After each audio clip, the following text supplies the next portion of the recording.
Doctor Aamir Liaquat Hussain. Doctor साहब ये फरमाइएगा sir, ये तो पाकिस्तान तहरीक इंसाफ बहुत पीछे है, इसकी वजह क्या हो सकती है? डॉक्टर साहब मेरी आवाज आ रही है आपको? डॉक्टर साहब को आवाज नहीं आ रही। कादर मंदोखेल साहब, सर आपकी तरफ आऊंगा। सर ये पाकिस्तान पीपल्स पार्टी का मार्जिन तो अच्छा है, लेकिन इसके बावजूद दूसरे नंबर पर है। और ये जिस तरह पाकिस्तान पीपल्स पार्टी की जितने अरसे से कराची के अंदर हुकूमत है, हमारा ख्याल था कि शायद ये इलेक्शन आप जीत जाएं, लेकिन सरदस्त आप जीतते हुए नजर नहीं आ रहे। तो वजह क्या हो सकती है इसकी? आवाज़ बढ़वा दीजिए। हाँ जी, होगी। बहुत शुक्रिया। जो आपने 77 पोलिंग स्टेशन का रिजल्ट बताया, मैं उसे इत्तफाक नहीं करता हूँ, क्योंकि मेरे सामने जो 41 पोलिंग स्टेशन का रिजल्ट है उसमें मैं पहले नंबर पे, टीएलपी दूसरे नंबर पे और नून लीग तीसरे नंबर पे है। और ग्राउंड रियलिटी भी ये है कि मुस्लिम लीग नून का दूर दूर तक जीतने का कोई चांस नहीं है। और इस जो कास्टिंग का रेशो है वो यकीनन कम था। सिंध गवर्नमेंट ने एक लेटर लिखा था और मुस्लिम लीग नून ने उसको मजाक उड़ाया। और फिर जब वो मुस्लिम लीग नून ने यहाँ एक जलसे का इनेकाद किए जहाँ कुर्सियाँ रखी थी 300-400, स्टेज बना लिए, और 4 घंटे पहले मरियम बीबी ने उस प्रोग्राम को कैंसिल किए कोरोना का, जो भी आप अल्फाज को कोरोना के हवाले से कि भाई कोरोना है। तो सवाल तो पहले मेरी ये है, लेकिन सर देखिए ये टर्न आउट जो है इस हल्के में पहले भी कम था। मंदोखेल साहब आपको याद होगा 2018 के इलेक्शन के दरमियान यहाँ पे 39.5% लोगों ने वोट दिया था। तो ये बेसिकली हिस्ट्री है इस हल्के की कि यहाँ पे वोटर बहुत ज्यादा बाहर नहीं निकलते। असल में इंतहाई गरीब आबादी है, और फिर इलेक्शन कमीशन की माशाल्लाह इंतजामात नादरा के साथ, यानी जो पहले डबल पते पे लोगों को मारते थे वो तो हरबे इस्तेमाल किए है। साथ में एक जो सिंगल पता था वो एक यूनियन कौंसिल से दूसरे यूनियन कौंसिल तक जो ना लोगों को इधर के उधर कर दिए सारे। और फिर उसके अलावा उन्होंने क्या किए, जो लिस्टें हमें प्रोवाइड की इलेक्शन कमीशन ने, उन लिस्टों को जब हमारे साथी लेके जाते थे तो पता चला कि जो अंदर प्रिजाइडिंग अफसरान बैठे हुए उनके पास और लिस्ट है, मतलब और से मुराद ये कि अधूरी लिस्ट है। तो ये सारी चीज़ें करके रमज़ान के महीने में लोगों को थकाना, इधर उधर दौड़ाना, तो मैं कहता हूँ ये प्री पोल रैगिंग के हवाले से शुरुआत है। फिर इमरान खान साहब ने एक टाइगर फोर्स बना है। तो किसको जिम्मेदार समझते? आप समझते हैं कि पाकिस्तान तहरीक इंसाफ ने किया सब कुछ है? जी बिल्कुल पाकिस्तान तहरीक इंसाफ ने किया है। उस टाइगर फोर्स जो कोरोना के लिए उन्हें इस्तेमाल करना था, आज वो इलेक्शन कैंपेन के लिए इस्तेमाल किए, मगर उसके बावजूद उनका कैंडिडेट जो है ना वो उनकी शिकस्त आपके सामने है कि उनकी चौथा 5वां पोजीशन है। अब सवाल ये है कि अभी जो आपने रिजल्ट जो भी अनाउंस किया है, ये है 276 पोलिंग स्टेशन, यानी अभी 200 पोलिंग स्टेशन। ये सर ये ज़हन में रखें, ये गैर सरकारी और गैर हतमी नतायज, सारे टेलीविजन स्टेशन, सारे टेलीविजन सेंटर्स जो हैं वो अपने अपने नतायज मुहैया कर रहे हैं। वहाँ पे हमारे रिपोर्टर्स हैं, जो वो बताते जाते हैं उसके मुताबिक स्क्रीन के ऊपर डिस्प्ले होते जाते हैं। ये जरूरी नहीं है कि ये रिजल्ट ऐसे ही हो, लेकिन मेरा ख्याल है अभी तक जितने टेलीविजन चैनल्स ने ये रिजल्ट दिखाए हैं उसमें ट्रेंड यही है। उसमें मंदोखेल साहब देखिए, ये हर चैनल अपने हिसाब के हिसाब से करता है जो उनका फेवरेट होता है।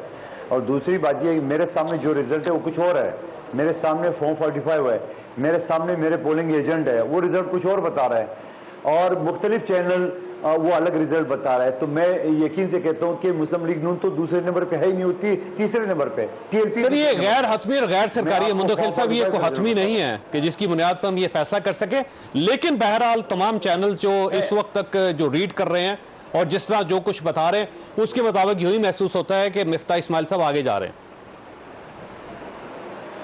बिल्कुल मैं इत्तफाक नहीं करता हूँ। अभी 200 पोलिंग स्टेशन अभी बाकी है, पोलिंग बूथ बाकी है। और उसके अलावा जो टीवी चैनल जो रिजल्ट लेते हैं वो भी हमसे लेते हैं, यानी हमसे लेते हैं या अपनी पसंदीदा पार्टी से लेते हैं, तो वो अपने हिसाब से चलाते हैं। मेरे सामने जो एथेंटिक फॉर्म 45 का जो रिजल्ट है वो इस वक्त 48 पोलिंग स्टेशन के हिसाब से पीपल्स पार्टी पहले नंबर पे, टीएलपी दूसरे नंबर पे, नून लीग तीसरे नंबर पे। सर ये 48 पोलिंग स्टेशन में टोटल कितने वोट हासिल किए आपने अब तक? टोटल जो 48 पोलिंग स्टेशन का मैं आपको रिजल्ट बता रहा हूँ, जो एग्जैक्ट हमारे जो साथी है उन्होंने कंपाइल की है, और इस पर पोलिंग स्टेशन फॉर्म 45 वो है 48 पोलिंग स्टेशन का पीपल्स पार्टी 3391, TLP 3309, ठीक हो गया। PMLN 1969 और PTI 1503, PSP 1430, MQM 1716।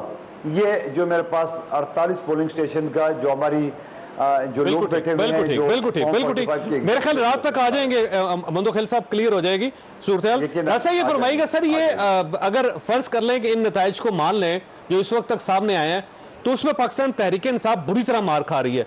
5वें नंबर पे, 6ठे नंबर पर, 4थे नंबर पर, इससे आगे नहीं आ रही जो अब तक नताइज हैं। तो इसकी क्या वजह समझते हैं आप?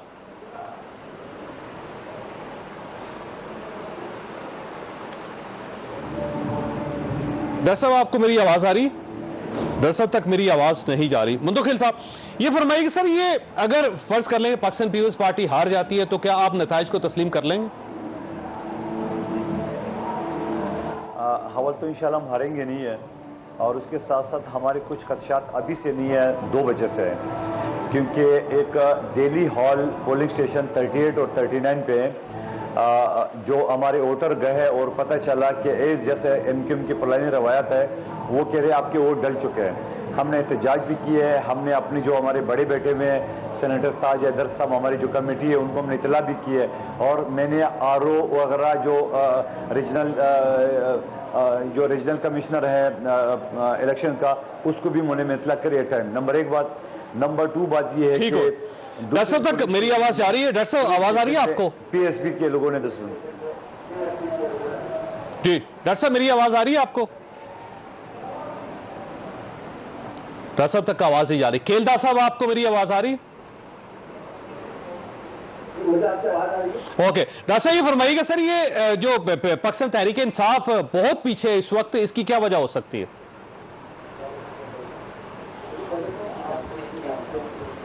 मैं कराची के अंदर एक अपनी शनाख्त रखता हूँ, और कराची में एक आज से नहीं बल्कि आप मुझे बहुत पहले से जानते हैं कि मैं 2002 का इंतखाब भी जीत चुका हूँ, और अब मैं 10 साल बाद जब दोबारा आया तो इंतखाब जीता। अफसोस इस बात का है कि कराची में जो कराची की क़यादत है, उसको ये पता ही नहीं है कि कराची की जो पॉलिटिकल साइकोलॉजी है, या जो साइंटिफिकली हम इलेक्शन लड़ते हैं, उसमें हम किस तरह से आगे बढ़ सकते हैं, वोटर्स को किस तरह मोबिलाइज कर सकते हैं। इस पूरे हल्के में अब पाकिस्तान तहरीक इंसाफ ने आमिर लियाकत हुसैन को इस्तेमाल ही नहीं किया।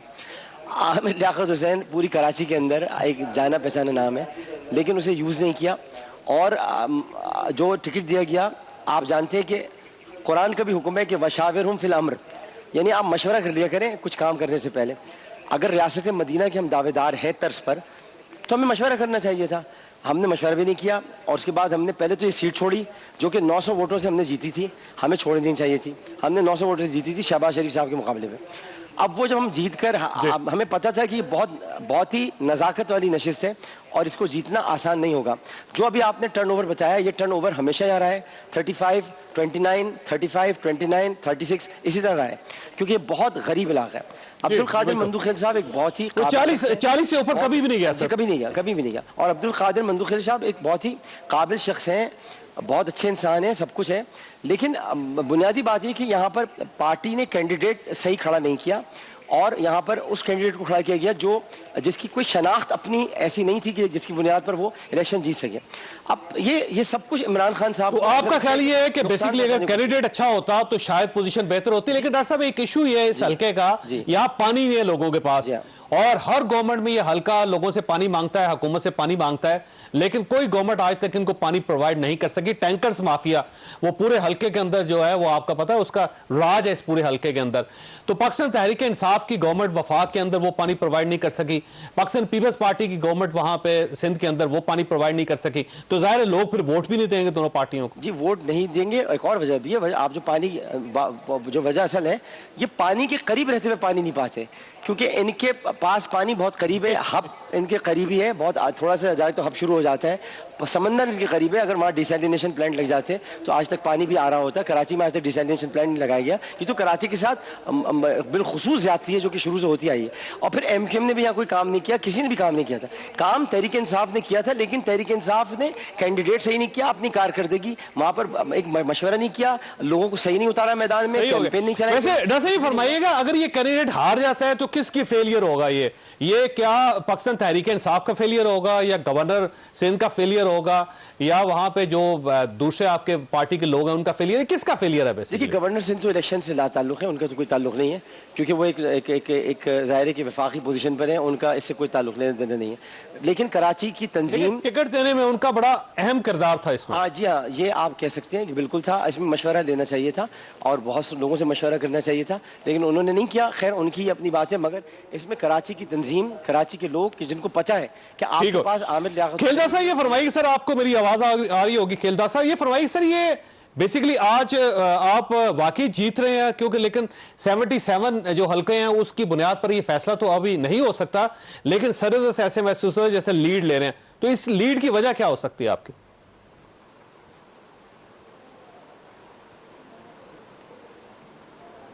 खेलदा साहब, आपको मेरी आवाज आ रही है?